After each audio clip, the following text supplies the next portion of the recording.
صوبائی صدر اور ان کے رفقار کی کوششیں قابل تحسین ہیں. آپ کی کاوشیں اور کوششیں اور جو زحمت آپ نے برداشت کی اس سخت موسم میں، اور جس سے آپ نے ثبوت فراہم کیا اپنی ملی پلیٹ فارم کے ساتھ بھرپور وابستگی کا.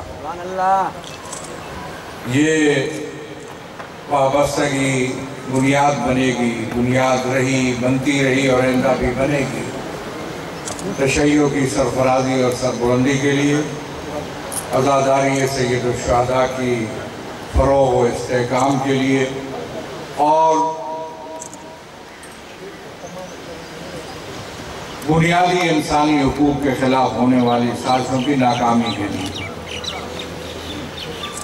میں بہت سی چند باتیں ہیں آپ سے عرض کروں گا. کافی باتیں ہو چکی، آپ نے کی. پہلی بات تو یہ ہے کہ مجھے جانا تھا، میں معذرت خواہ ہوں.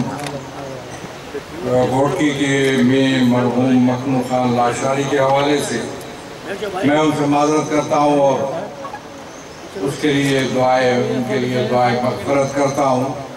انشاءاللہ کسی وقت جب موقع ملا تو میں حاضر ہوں گا.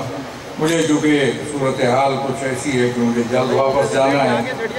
اسی طرح مرحوم زوار شجر خان لغاری جو حاجی لغاری صاحب کے ماموں ہیں، جن کا بھی یہاں تذکرہ ہوا، ان دونوں حضرات کے لیے، تمام قائدین کے لیے، شہداء کے لیے سورہ فاتحہ اور سورہ اخلاص. لذا تنظیم ہدف نہیں ہے، ہدف تک پہنچنے کا ذریعہ ہے. جیسا کہ فلسفہ سیاست علی میں حکومت ہدف نہیں ہے، اقتدار ہدف نہیں ہے، سیاست علوی کا یہ بنیادی نقطہ ہے کہ اقتدار ہدف نہیں ہے بلکہ ہدف تک پہنچنے کا ذریعہ ہے.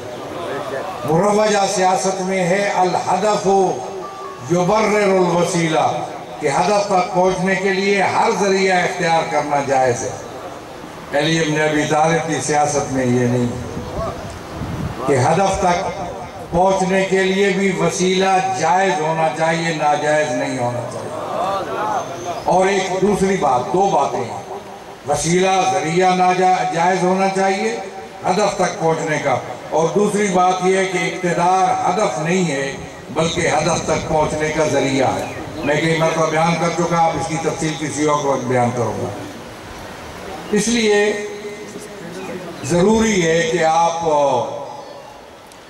لہذا جب یہ صورتحال ہے تو تنظیمی تربیت بہت ضروری ہے.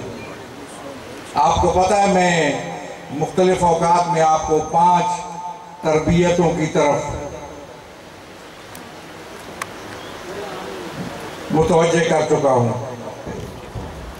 5 تربیتیں ہیں: نظریاتی تربیت، اخلاقی تربیت جس کا فقدان ہے ہم نے، اور تنظیمی تربیت، سیاسی تربیت اور فنی تربیت. جس شعبے سے میں تعلق رکھتا ہوں اس شعبے کی تربیت، شعبہ جاتی تربیت. یہ 5 تربیتیں ہو گئیں. 5 تربیتیں ضروری ہیں. اس لیے میں سمجھتا ہوں صوبے کی ذمہ داری بنتی ہے